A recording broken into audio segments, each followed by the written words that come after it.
Baik, bismillahirrahmanirrahim. Assalamualaikum warahmatullahi wabarakatuh. Saya Rifki Albabila dengan NIM 12370030039 akan melaksanakan tugas UAS pada praktikum elektronika lanjut, di mana saya akan menjawab pertanyaan-pertanyaan yang memang berkaitan dengan tugas akhir atau ujian akhir semester pada praktikum elektronika lanjut. Yang pertama adalah penjelasan metode deep learning yang digunakan. Tentunya dalam konsep yang saya buat di sini, metode deep learning yang digunakan dalam sistem yang saya buat ini sendiri adalah Convolutional Neural Network atau CNN, di mana CNN ini adalah arsitektur jaringan saraf tiruan yang sangat efektif untuk pengolahan citra ataupun gambar. Bahkan CNN ini sendiri itu bakal meniru kerja otak dalam mengenali pola visual melalui lapisan-lapisan dalam deteksi fiturnya. Kemudian komponen-komponen yang memang terdapat dalam CNN ini sendiri adalah convolutional layer atau conv2D 2D ya. Ini bisa digunakan untuk mendeteksi fitur visual seperti tepi, sudut, dan tekstur pada gambar. Selanjutnya ada max pooling layer, di mana max pooling ini tuh 2 dimensi juga untuk mengurangi ukuran gambar sambil tetap mempertahankan fitur penting. Yang kemudian ini juga ada platen layer, di mana ini akan mengubah matrik hasil ekstraksi fitur menjadi vektor 1 dimensi. Kemudian density layer, di mana lapisan fully connected yang mengolah vektor fitur untuk menjadi prediksi akhir atau klasifikasi barangnya. Selanjutnya ada submit output layer, di mana mengubah output akhir menjadi probabilitas klasifikasi antar kelas, seperti saya akan membuat ada Soclean, Sampo, dan itu nanti akan menciptakan harganya sendiri ya. Nah, kemudian fungsi CNN sendiri adalah mengambil input berupa gambar dari webcam lalu memprosesnya untuk memprediksi jenis barang yang ada di dalamnya. Nah, kemudian penjelasan prinsip kerja dan fungsi sistem. Tentunya prinsip kerja secara umum di sini ada pengumpulan dataset ya, yang kemudian menggunakan webcam sistem mengambil 100 gambar per kelas atau per objeknya.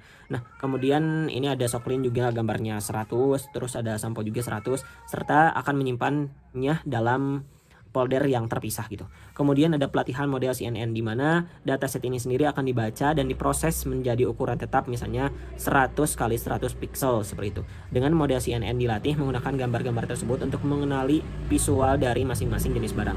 Kemudian ada pengujian dan prediksi secara real time gitu. Webcam akan menangkap gambar secara langsung, di mana gambar diproses melalui dan dikirim oleh model CNN yang telah dibuat, maka CNN ini akan memprediksi nama barang berdasarkan citranya dan juga akan menampilkan harga barangnya.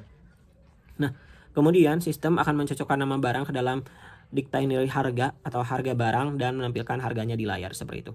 Fungsi komponen utamanya di sini ada webcam untuk menangkap citra, terus CNN model untuk mengklasifikasikan gambar ke dalam kelas barang, terus ada OpenCV, di mana OpenCV ini sendiri berguna untuk capture gambar atau size juga dan menampilkan hasil pada layar. Dan kemudian ada NumPy dan TensorFlow, di mana untuk pengolahan data dan pelatihan deep learning secara modeling gitu.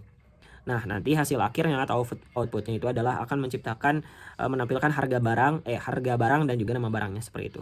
Dan kemudian kita akan cek bagaimana codingan yang saya buat untuk pengujiannya. Baik, di sini Rifki akan membuat codingan di dataset di Python ya. Ini namanya dataset UAS. Rifki kasih namanya, terus ada import cp2, terus import OS, terus akan mendefinisikan create directory, if not ini os.pet exit directory, terus os.make dirs directory. Terus akan mendefinisikan juga capture image, di mana dengan logika yang memang dibuat seperti ini akan memberikan kamera indeksnya adalah 0, kemudian directory ini ya os.pet.join ini, terus juga object name-nya akan terlihat juga. Kemudian ini juga ada akan mengprint info mengambil gambar untuk objek. Jadi nanti itu bakal ada info ketika webcamnya terbuka akan mengambil gambar untuk objeknya, objek name-nya tuh bakal terlihat nanti ya. Nah, kemudian ini juga ada error kamera. Ketika kameranya error, maka kamera tidak terdeteksi gitu. Ini akan memprint seperti ini ketika ada error dalam count ininya ya. Jadi kurang dari 6 samples-nya seperti itu. Dan kemudian ini juga akan memberikan image.name, di mana image.name ini sendiri itu os.pet directory, object name, count-nya, terus akan mengesep otomatis dan akan memasukkannya pada folder di Sampo sama di Soclean-nya sendiri. Jadi ada 2 folder ya yang Rifki buat. Terus ada pengambilan datasetnya, ini tekan Q untuk keluar ya. Ini ketika tekan Q ini akan keluar dari webcamnya. Kemudian ini juga ada memprint dan total gambar disimpan. Jadi nanti itu bakal ada total gambar yang disimpannya berapa. Nah, Rifki menyimpan gambarnya itu adalah 100. Kemudian ada masukkan nama objek di mana misalnya contoh mouse atau Apple ya. Tapi Rifki nama pemisahannya itu adalah Sampo dan Soklin gitu. Ini akan mengcapture image, dataset, dan object name. Ini ketika di running, dia tuh bakal membuka webcam dan akan menangkap barang-barang yang memang telah siapkan, itu adalah Soklin dan Sampo. Seperti itu. Baik, di sini Rifki juga membuat codingan pemodelan di Python di mana ini akan mengimpor OS, NumPy, CP2, terus Matplotlib, terus Xclaren.model, terus Keras juga akan diinstal ya di sini. Terus kemudian ini ada fungsi memuat dataset atau algoritma atau logikanya ya dibuat seperti ini, di mana akan meloading dataset yang memang tersedia sebelumnya dari pengambilan dataset secara real time ya. Kemudian ini juga akan memuat dan mempersiapkan data ya. Datanya ini akan dipersiapkan dengan sebaik-baiknya ya. Memuat dan mempersiapkan data, kemudian include label juga ini ya, Soklin dan Sampo ya. Kemudian ada splitnya itu 80%, trendnya adalah 20%-nya adalah test. Kemudian ada normalisasi pixel di mana ini tuh extrend dan excess-nya itu adalah 255 ya. Kemudian ada one hot encoding label ya, seperti ini tuh kategorial Y dan tuh kategorial YTS gitu.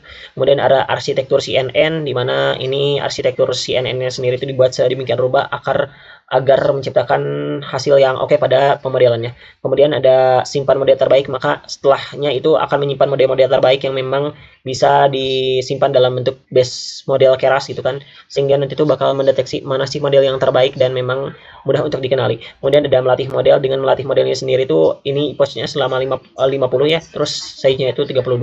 Itu akan terus merunning sampai epochnya sampai 50 gitu. Kemudian ada plot akurasi, di mana plot akurasi ini sendiri merupakan konsepsi di mana diagram itu akurasinya itu seperti apa gitu. Kemudian ini tuh biasanya plot akurasi itu berada di atas gitu. Kalau misalnya plot loss itu kebalikan dari plot akurasi. Jadi sebagaimana sih miss dari dataset yang diberikan gitu. Jadi kayak data-data yang lossnya seperti apa gitu, nanti akan berbentuk diagram seperti itu, tidak akan ada grafiknya. Kemudian ada conversion metric, di mana conversion metric ini sendiri itu bakal menciptakan ini tuh berapa biji sih atau berapa jumlah atau berapa buah data-data yang bagus yang memang terprediksi atau tertangkap, sehingga nanti tuh di pelatihan ini tuh akan mudah terkenali gitu. Nah, kemudian ini adalah codingan pengujiannya, di mana impor CP, terus NumPy, terus TensorFlow juga ya. Kemudian ada ini logikanya load model dan label map. Nanti tuh bakal model barangnya kan ini kan dalam file ini ya, model barang.h5 gitu. Kemudian labelnya bakal terlihat juga. Kemudian ini tuh daftar harga barang yang memang dalam huruf kecil ya, seperti ini ada 8. Sorry, itu tuh ada typo sedikit ya. 10.000 untuk Soklin dan samponya itu 12.000 ya. Kemudian ini image size-nya itu adalah 128, terus nanti itu bakal ngeprint menjalankan deteksi, dan untuk Q-nya itu sebagai untuk keluar gitu. Kemudian ada persiapan gambar, nanti tuh bakal merunning gitu. Gambarnya itu disiapkan dulu, terus ada prediksi di mana akan prediksinya tuh untuk mengklasifikasikan gitu. Kemudian ada bersihkan label, di mana bersihkan label ini sendiri tuh bakal kalau misalkan tidak diketahui itu ya tidak jelas gitu labelnya yang diberikan tuh apa gitu. Terus ada debugnya itu adalah tampilkan label hasil prediksi, di mana prediksi label ini bersih sekian-sekian dengan harganya yang sekian gitu. Jadi nanti itu akan tampil demikian. Kemudian tampilkan hasil di frame, nanti di frame itu akan nama labelnya apa gitu. Kemudian harganya juga akan terlihat seperti apa gitu. Klasifikasi barangnya telah jelas gitu antara Sampo dan Soklin seperti itu. Nah, ini dia setelah di running bahwasannya tuh Sampo tuh terdeteksi dengan harga 12.000 seperti itu.